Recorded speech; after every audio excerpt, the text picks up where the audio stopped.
Katalunia independiente izango alda, Joseba Egibar? Nik uste dut baietz Euskadi independiente izango den bezala. Nik uste dut Kataluniak momentu honetan hartu duela bide bat,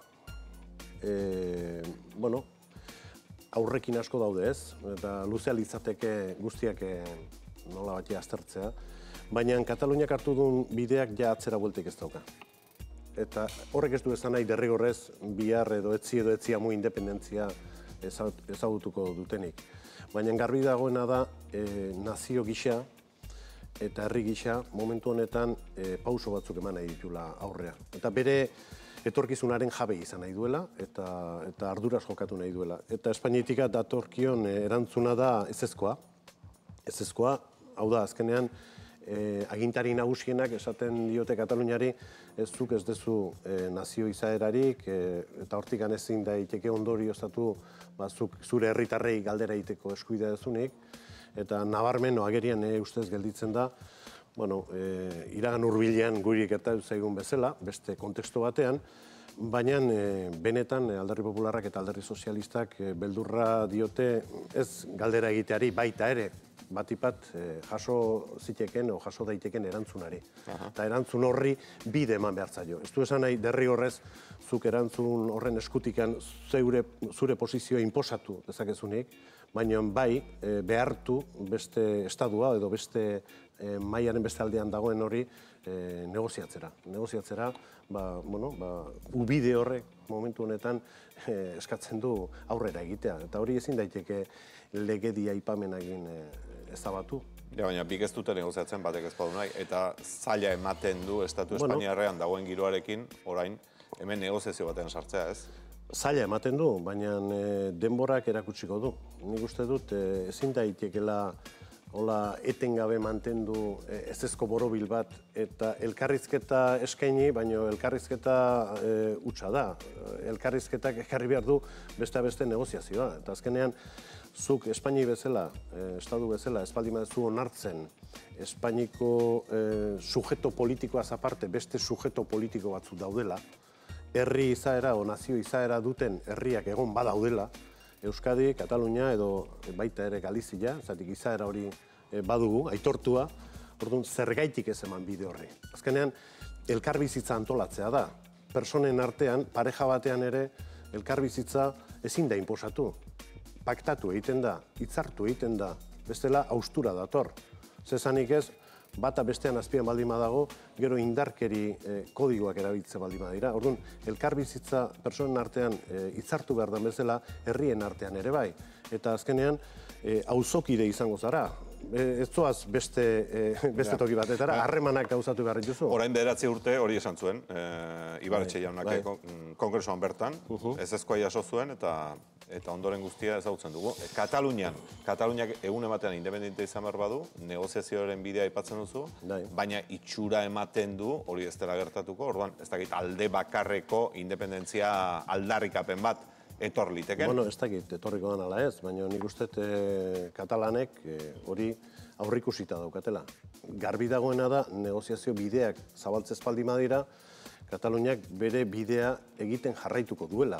Horrek zezan nahi du, konsultaren debekoaren ondoren hauteskunde batzuk deitzen baldin maituzte, haiek ere debekatuak izango diela, edo kasuan indargabetuko dutela Kataluniako autonomia, nik ez dut uste bidea denik, ez? Eta gero hauteskunde plebizitario batzu baldima daude, horren ondoren Katalunia zer egin behar du, alde bakarreko independentzia aldarrikatu, Europan hori nola kokatzen da.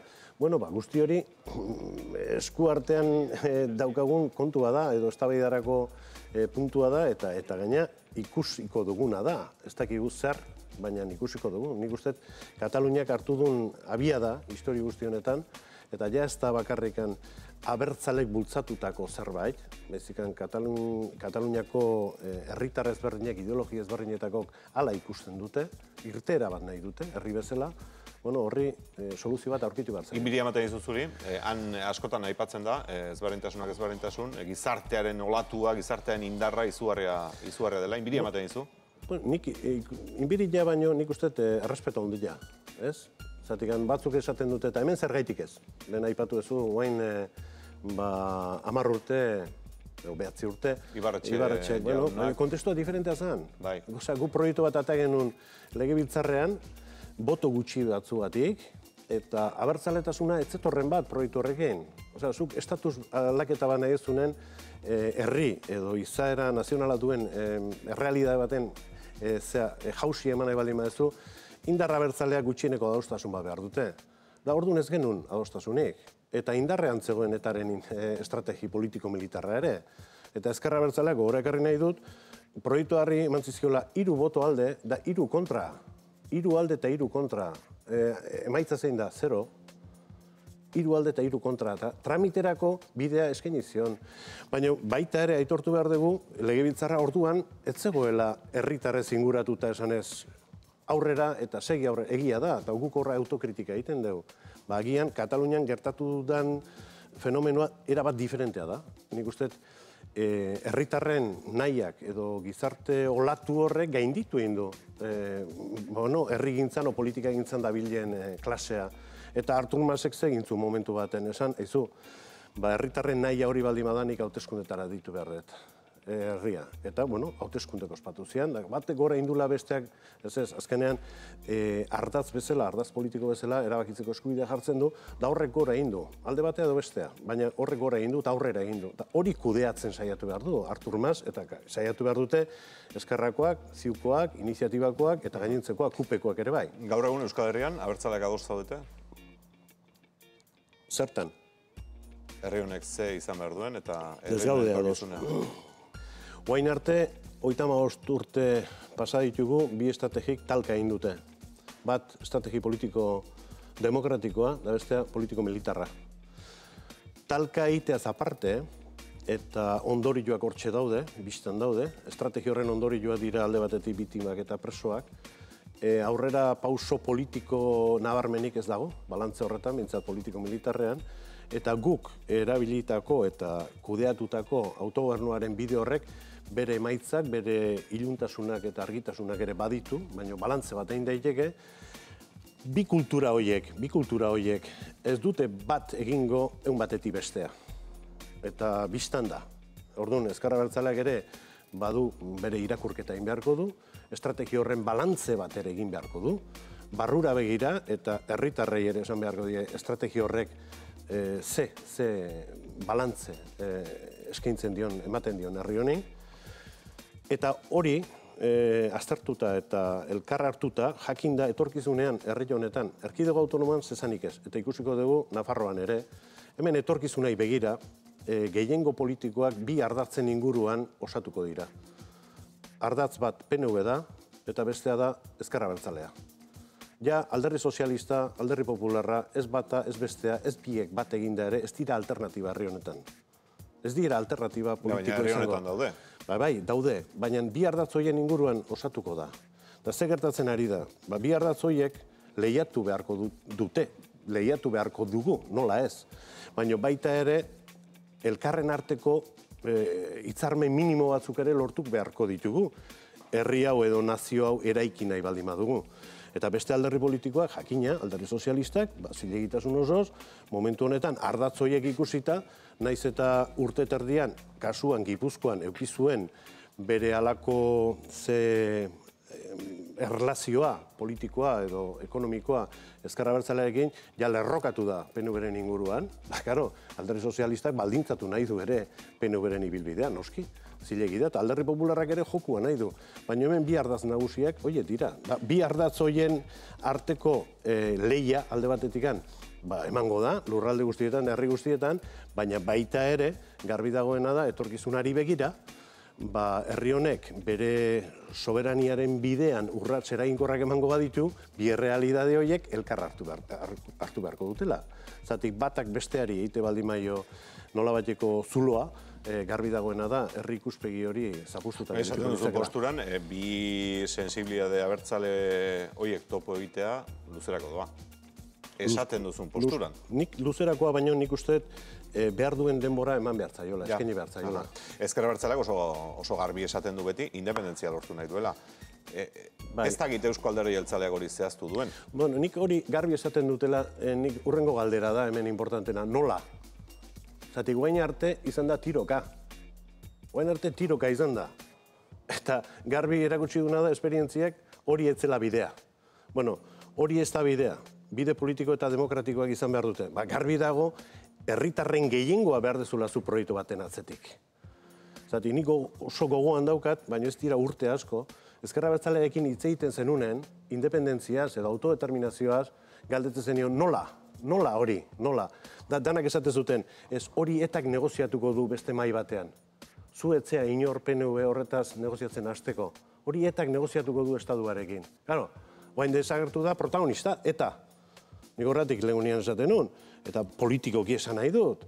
Claro, politikoki zuk dana etaren esku uste baldin badezu, estrategi baten pean, garbi dagoena, etak argia itzaltzen dunen, bere estrategiari azken agurra ematen dionen, garbi dago, Ezker Abertzalea, zentzu horretan, politikoki ilunpetan gelditzen dela, horri guain forma eman behar zaio.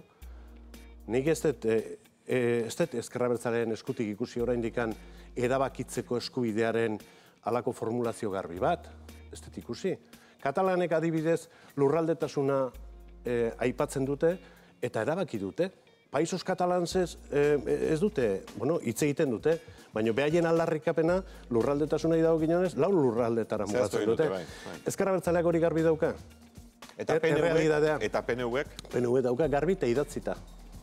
Eta saiakera garbi bat egin zuen 2004 urtean adibidez. Ja, baina frakasoa izan zen. Frakasoa ez, atera zen. Eta hortxe gelditu da. Eta hori, mugarri hori gainditu nahi duenak, esango digu, zenbat pauso gehiago eta nola. Eta garbi daukaguna, gaur egungo estatusa gainditu behar baldin bada, Alderdi Sozialista eta Alderdi Popularra ez dira izango horren nolabaiteko bultzalari. Zatik gaur egungo estatutoak eskaintzen duena ez dira gai izan betetzeko, orduan aurrera egin behar baldin bada, zenek ze proposatu behar du.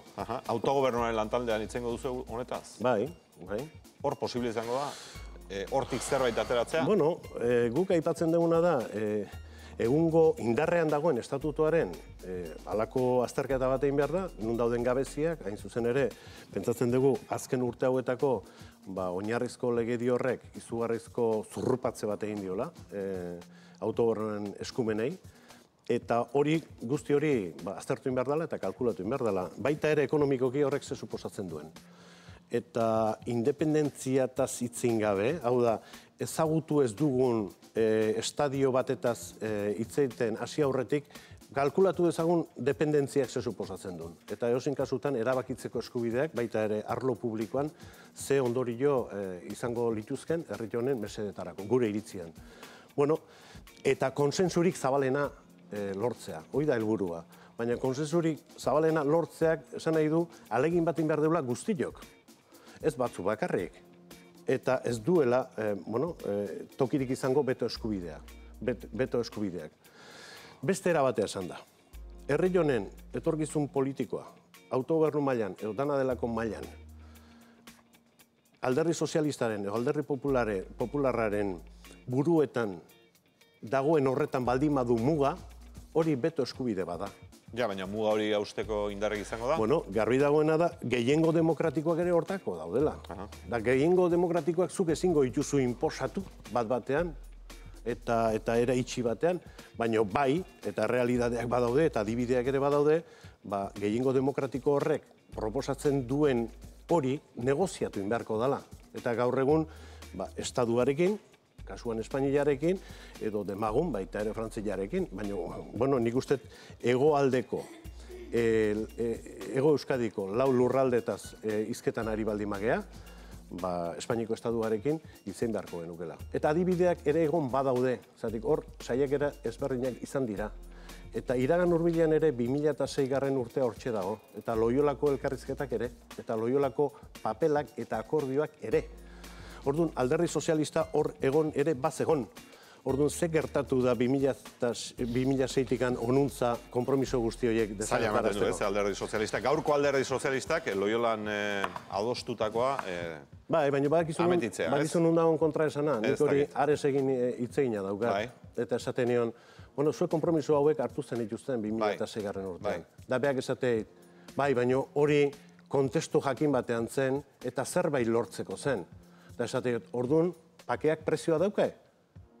Osea, zu prezaude, baldintza ekonomiko, politiko batzuek tarteko, zuk aurrera pauso batzuk emango zenituzke, garai hartan, pakearen truke. Da ez, gure posizioak ja indargabetuta daude, eta 2006an gertatu zena, iragana da, eta astutako kontua da. Etari gabe, zailago izango da politika egitea? Nik uste errazagoa izan beharko lukela, eta gure ustez, etaren desagertze hori aurreratu egin behar dugu denboran. Lehen asko falta da, eta erabat desagertzeko? Bane ustez, makalegi dijoa, motel dijoa. Ezker Abertzaleak bere beharrak eta lehentasuna dauzke, da lehentasunetan lehentasuna presoak dira, dudei gabe, ez da erabakitzeko eskubidea, presoak dira, eta Ezker Abertzale guztia batera ematea, garbi dagoena da norabidea argi egon daiteke, baina erritmoa motelagoa izan da. PNVk egin zezaken guztia egin du preso nauzian? Bueno, egiten ari garena, da, beste beste, plan baten eskutik, Espainiko gobernuari esan, exigitu, guk nola egingo genuken. Eta espetxe politika ezin daitekela erabili, garai batean diseinatu zuten bezala, etaren aurkako tresna bat bezala. Eta espetxe politikak behar duela, helburu bezala, bergizarteratzea. Eta horretarako, salbuespeneko legedi guzti hori indargabetu egin behar dela. Eta nik uste hori dela bidea. Eta Ezker Abertzaleak ere hori jakin badaki. Gu bezain ondo, zeinan gure posizioa, eta ze posizioa azaldu diogun, eta exigitzen diogun Rajoyri. Joseba Egibar, independentzia zale izaten segitzen duzu? Dudei gabe. Nabardurik gabe, gaina. Nik ez dut horre ez daukat nabardureik. Kontua da nola. Ja. Nola. Zatik hemen, esatea nik hau nahi dut, bai nola. Orduan pausoak eman behar dituzu. Eta lurraldetasuna ere, adibidez, lehen aipatu dena, Ezker Abertzaleak esaten du, hobedala independentziarik ez lortzea, ez dakizen bat urtetan, eta hobedala Nafarroa tartean izatea. Lurraldetasunari halako lehentasun bat ematea. Guk ere bai, baina nik garbi daukadana da, Nafarrek behaiek erabaki behar dutela ze harreman mantendu nahi duten gainentzeko Euskal Lurraldetako Euskaldunekin, eta hiru lurraldek aurrera egiteko modua edukiko balute, nik ez dut zalantzarik. Hoi adibidez, ez dakit inpresio bat izan daiteke, baina nola garbi dagoena da gehiengo demokratikoa behar direla.